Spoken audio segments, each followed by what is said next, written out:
वीज ग्राहकांच्या इच्छेविरुद्ध स्मार्ट मीटर बसविण्याचा कोणताही प्रयत्न सहन केला जाणार नाही असा इशारा शिवसेना उद्धव बाळासाहेब ठाकरे पक्षाचे सहसंपर्क प्रमुख वसंतराव भोजने यांनी दिला आहे। या संदर्भात कार्यकारी अभियंता अर्जित ताडे यांना निवेदन देण्यात आले।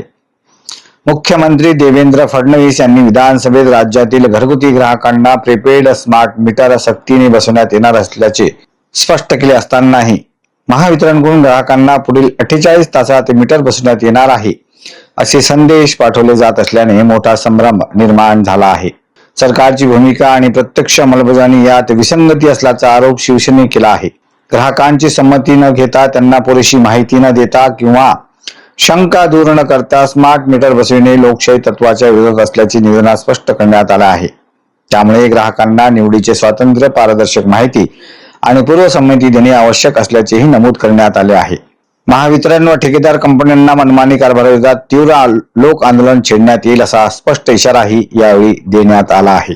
या निवेदनावेळी गजानन ठोसर, राजेश राजपूत, हरिदास बनवरा, रफिक बर्तनवाले, शुभम गोंगटे, इम्रान नकी यांच्यासह अनेक पदाधिकारी व कार्यकर्ते उपस्थित होते।